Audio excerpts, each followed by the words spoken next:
Warahmatullahi wabarakatuh dan selamat pagi semua ya. Jadi hari ini adalah sidang pertama atas gugatan yang diajukan oleh Nikita Mirzani terhadap RJ. Ya.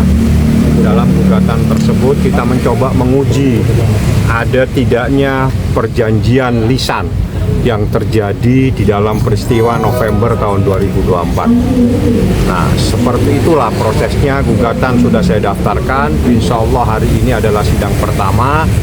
Ya, saya akan menunggu sesuai dengan jadwal yang ada di ruang 5. Jadi sidangnya di ruang 5. Sebentar lagi saya akan ke sana. Saya coba akan menunggu sesuai dengan panggilan sebagaimana yang ada di jadwal. Jadi setiap sidang itu pasti ruangannya itu pasti antri. Bang, ini agendanya perdata ya sidangnya ya? Ini sidang perdata gugatan Wan Prestasi, artinya ada tidaknya seseorang yang melakukan ingkar janji. Jadi Wan Prestasi itu adalah terkait dengan ingkar janji. Nah, ingkar janji itu berarti ada sesuatu yang pernah disampaikan namun diingkari. Itu namanya Wan Prestasi. Nah, inilah yang saat ini saya uji, adalah untuk mencari dan meminta sebuah kebenaran sekaligus meminta perlindungan Nikita Mirzani. Jadi Nikita Mirzani mengajukan gugatan Wan Prestasi adalah untuk meminta perlindungan kepada negara, kepada kepolisian, kepada kejaksaan. Dia mohon kepada mereka, para turut tergugat, mohon saya dilindungi. Menurut saya ini ada persoalan seseorang yang telah ingkar janji, di mana kejadian tersebut terjadi pada November 2024. Saya tidak kenal, saya tidak tahu, tiba-tiba dipaksa untuk bertemu, tapi saya tidak mau. Akhirnya dia melalui staf saya meminta berkomunikasi dan seterusnya. Kenal tidak, kami juga tidak ada urusan, tapi dia menyatakan tolong dibantu direview yang baik-baik atas produk kami.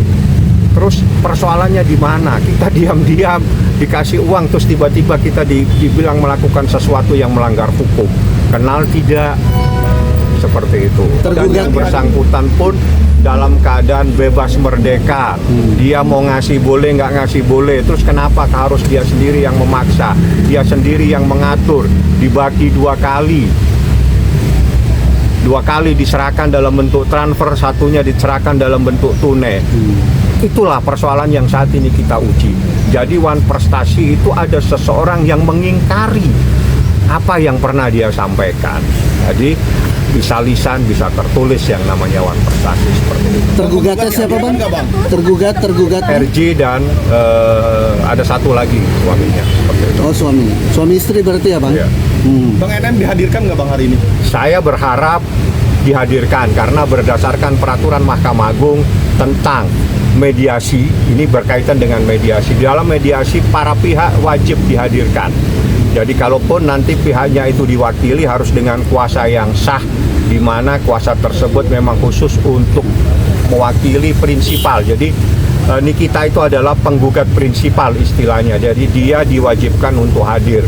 Nah, ada hal-hal yang menyebabkan seseorang tidak bisa hadir. Salah satunya kalau dia di luar negeri atau memang secara fisik tidak memungkinkan dia bisa hadir seperti itu. Bang, perjanjiannya tertulis apa?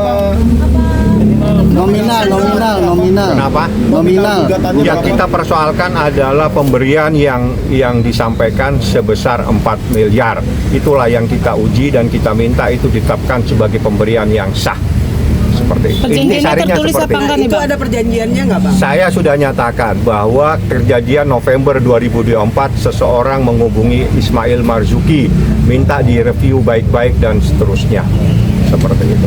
Bang, ini munculnya 100 miliar itu dari mana bang? Itu adalah kerugian immaterial karena Nikita sebagai seorang artis, dia merasa bahwa akibat persoalan ini kredibilitas dirinya juga terganggu, dia juga tidak bisa mencari nafkah. Itu adalah kerugian immaterial dan itu boleh kita ajukan. Apakah itu dikabulkan atau tidak semenuhnya ada di tangan majelis hakim. Bukan saya yang memutuskan, tapi hakim nanti memutuskan apakah kerugian immaterial ini bisa dikabulkan atau tidak. Yang jelas akibat persoalan ini nama baik Nikita juga menjadi tercemarkan. Dia juga merasa dirugikan, dia juga tidak bisa mencari nafkah, sedangkan dia adalah satu-satunya seorang ibu yang mencari nafkah terhadap 3 anaknya yang masih kecil. Tidak ada satupun anaknya dari 3 itu yang bisa mencari nafkah kecuali Nikita Mirzani. Wajar kalau dia menuntut kerugian imaterial sebesar 100 miliar. Tapi yang paling inti dari gugatan ini adalah kita mencoba menguji sah dan tidaknya uang 4 miliar tersebut.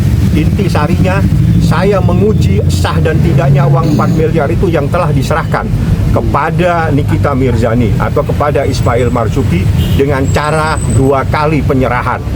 Yang pertama 2 miliar melalui transfer, yang kedua dibawa secara tunai.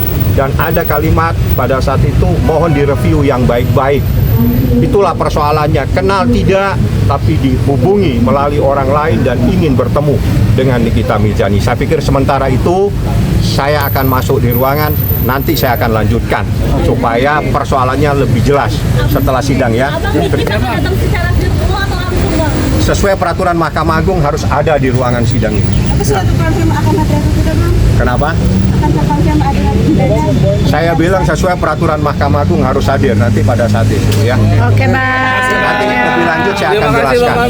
Inti sarinya saat ini kami menguji uang 4 miliar itu apakah pemberian sesuai dengan kesepakatan secara lisan.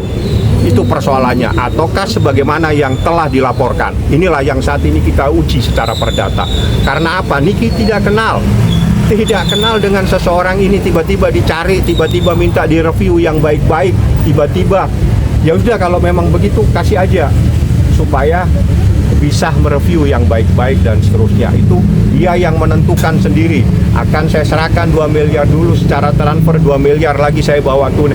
Yang menentukan itu bukan Nikita Mirzani, bukan Ismail Marzuki. Inilah saat ini yang saya uji di dalam persidangan ini. Jadi Nikita mengajukan gugatan untuk menguji dan sekaligus meminta perlindungan kepada Kapolri, meminta perlindungan kepada Jaksa Agung supaya dipahami ya, seperti itu.